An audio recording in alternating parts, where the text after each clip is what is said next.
Okay, so before we go into building the motor, I'm just going to explain how the motor works. So the motor is made up of three parts. There's magnets, which we're not going to talk about since we're supposed to explain how the motor works for a viewer who is learning CCHEP level electricity concepts but hasn't started magnetism yet. So no talk about magnets. But the magnets just provide a magnetic field, and that contributes to the motor turning.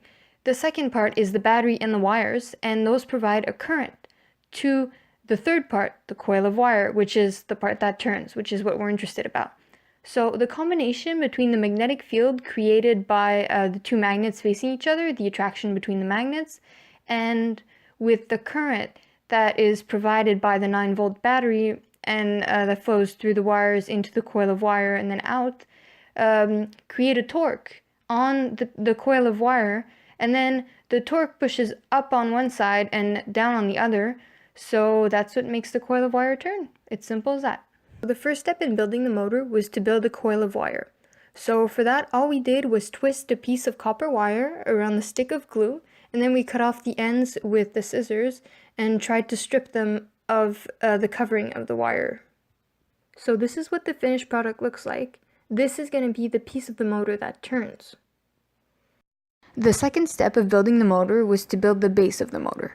So to do that, we found the middle of the piece of wood that would serve as the base, and then we screwed in 4 screws equal distance from the center of the piece of wood. That would be the base of the motor. Okay, so here you see Tori finding the middle of the piece of wood, so we know where to put the screws. The third step in building the motor was to glue the magnets and the washers on the screws that we had previously screwed into the base. So that's what we're gonna do.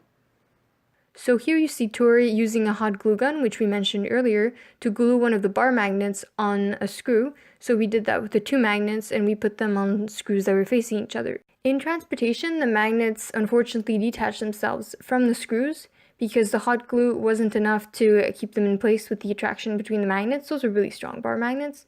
So in the end, we decided to change the design, and we put nails instead of screws and put the magnets so the nails would act as a physical barrier against them. So that's what you saw in the first video, and that's what you'll see in the final product. Okay, so as you can see, now the magnets are glued on. So here you see Tori gluing on the washers on the 2 screws that are left. And in the washers, that's where we'll put the coil of wire that'll turn to make the motor. Okay, so the same thing happened with the washers. So we decided to go with this device that is made up of a keyring on a screw, and that way it was much more stable and it wasn't likely to fall off since it was actually encased on the screw and not just glued on.